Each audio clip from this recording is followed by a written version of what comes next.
고교 학점제가 도입되면서 입시 제도가 큰 변화를 맞이하고 있습니다. 이제는 주어진 틀 안에서 공부하는 시대를 넘어서 학생 스스로 과목을 선택하고 미래를 설계해야 하는 환경이 조성된 건데요. 달라지는 입시 제도에 현명하게 대응하는 방법에 대해 알아봅니다.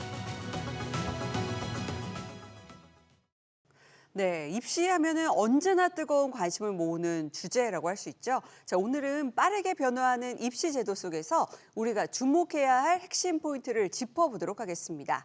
입시 제도와 미래 교육의 방향에 대해서 김대니 대표님과 함께 이야기 나눠보겠습니다. 안녕하세요. 안녕하세요. 예, 어서 오십시오.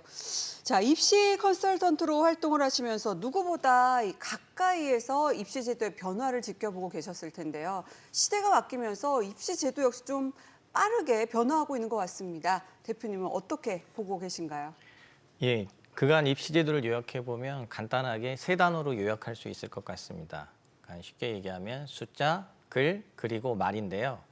숫자에서 텍스트로 그리고 말로 이어진다고 보시면 쉬울 것 같습니다. 예전에는 숫자가 자신을 대표해 주는 거였죠. 그래서 점수만 잘 받으면 좋은 대학을 가는 그런 시대였다면 이제는 그것을 넘어서 자신이 활동한 모든 활동들을 생기부라는 것에다가 글로 적어주는 시대입니다. 그러니까 즉 숫자에서 글로 자신을 표현했던 거죠. 이제 앞으로 고교 학점제가 되면서 단순한 점수나 글을 넘어서 이제는 학교에서 학생들을 직접 만나서 면접을 보는 면접의 시대, 즉 말의 시대로 넘어가고 있다는 것을 말합니다.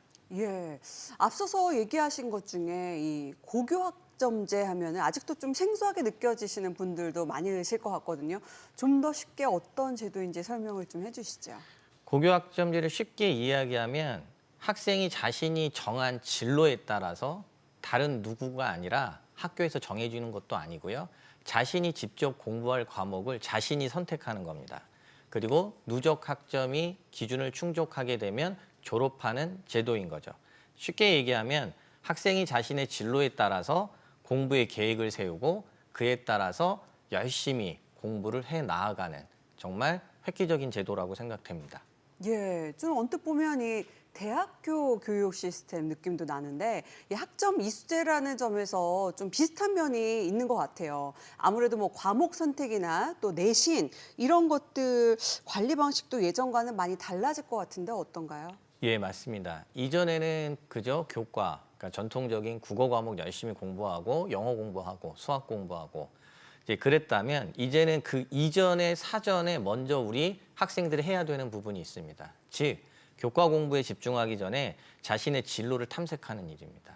그리고 적어도 이 진로 탐색에 대한 부분은 중학교 겨울방학까지는 끝나 있어야 이제 고등학교에 들어가서 우리 아이들이 선택 과목을 선택하게 될 텐데 보통 중간고사가 끝나는 5월이면 선택 과목을 선택하라는 안내문이 학교에서 나옵니다. 그러니까 즉 2학년, 3학년 때 공부해야 할 과목들을 고등학교 1학년 중간고사가 끝난 시점에서 선택해야 된다는 것이죠. 그렇다면 만약에 자기가 진로 탐색에 대한 부분이 결정이 되어 있지 않은 친구들은 상당한 어려움을 겪을 수밖에 없는 상황을 맞이하게 됩니다. 예, 정말 살면서 내가 무엇을 하면서 살아갈 것인가 이런 고민을 참 많이 하는데 제일 중요한 때 아닙니까? 학생들의 진로 설계와 과목 선택이 참 중요한 만큼 교육 현장에서도 좀 잘 교육을 해야겠다 이런 부분을 신경을 많이 쓸 것 같은데 어떤 부분에 초점을 맞춰서 좀 지도를 하고 계실까요?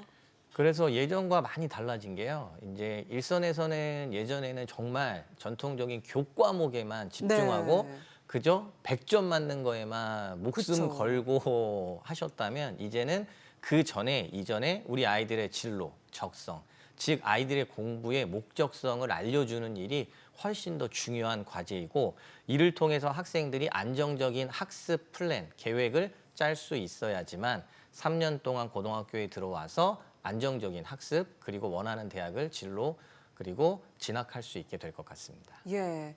또 이 저출산의 시대잖아요. 그만큼 이 학력 인구 감소로 학원들도 큰 변화를 겪고 있다 이렇게 들었는데 이런 변화에 좀 대응하기 위해서 학원을 대상으로 하는 교육 컨설팅도 등장을 했다고요?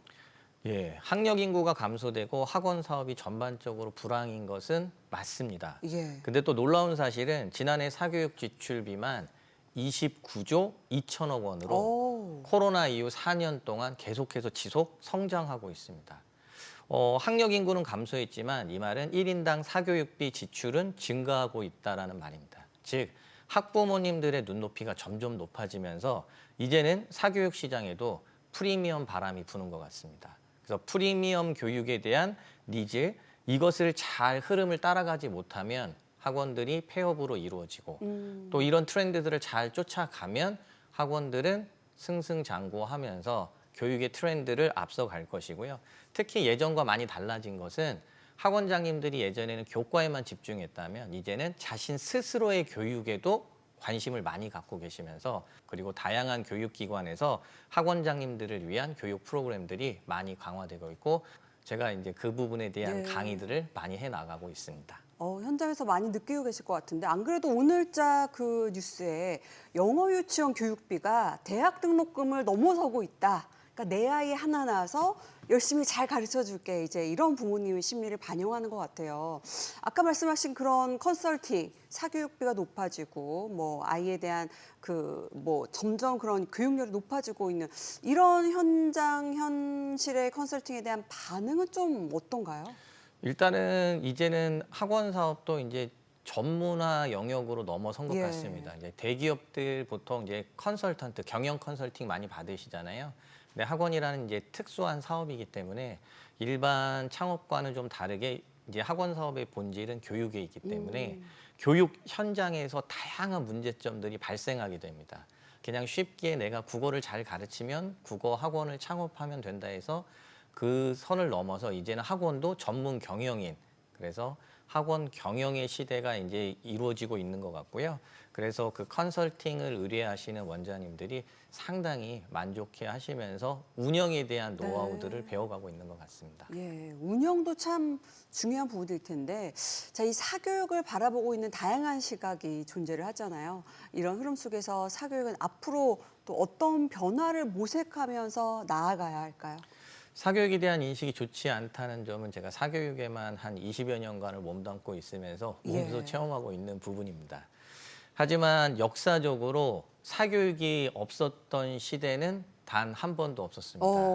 심지어 조선시대에는 초집이라는 것이 유행을 했는데요. 지금으로 얘기하면 기출문제집입니다. 네. 그래서 이제 실록에도 적혀 있는 부분인데 과거 시험을 볼 때 다양한 공부들을 하지 않고 이제 과거 시험을 보는 선비들이 초집에만 의존해서 과거 시험을 보기 때문에 합격한 이후에 다양한 문제점들이 발생하더라는 얘기까지 나오고 있는 쪽집게 상황이거든요. 예상 문제만 풀다가. 그렇죠. 예. 그게 조선시대도 있었던 일이라 그래서 공교육은 사실 역사상 지금이 가장 좋은 시스템인 건 사실 맞습니다. 하지만 여전히 공교육만으로는 해결되지 않는 사각지대가 분명히 있죠. 그래서 사교육은 공교육과 함께 가는 저는 보완제로서 보충 역할을 해주는 부분으로서 건강한 사교육으로 앞으로 이제 인식 개선이 많이 필요할 것 같습니다. 예. 자, 끝으로 입시를 준비하고 있는 학생들과 학부모님들께 좀 도움이 될 만한 조언 말씀 부탁드립니다. 예, 제가 이제 꼭 말씀드리고 싶은 것은 교육의 트렌드들이 요즘은 이제 많이 변화하고 있다라는 거죠. 지금까지는 항상 결과 중심, 예. 점수 이것만 따졌다면 앞으로의 교육의 트렌드는 결과 중심이 아니라 과정 중심에 있습니다. 그러니까 어떠한 결과를 내기 위해서 어떠한 과정을 밟았는지 그 부분이 굉장히 중요할 거고요. 고교학점제 이후에는 이제는 우리는 한국형 IB 교육과정에 대한 부분에 눈을 떠야 할 것 같습니다. 그러면 IB 교육과정에서 가장 중요한 건 기존의 암기식 교육 위주였다면 이제는 아이들이 스스로 찾아서 자신의 관심 분야에 대한 부분을 사고하고 공부할 수 있는 부분이 굉장히 필요한데요. 이러한 부분을 해결하기 위해서는 우리 문해력 이런 얘기 많이 들어봤잖아요. 예. 이제는 문해력을 넘어서 사고력으로의 전환이 필요한 시점이고요. 사실은 모국어가 국어인 이상 모국어인 사고력 국어 이것이 먼저 확실히 된 이후에 사고력 수학과 사고력 영어로의 확장 그리고 더 창의적인 인재들을 양성해 나가는 것이 앞으로 우리 교육계가 해야 할 사안이라고 생각합니다. 예. 자, 지금까지 김대니 대표님과 함께 달라진 입시 제도에 대한 이야기 나눠봤습니다. 고맙습니다. 감사합니다.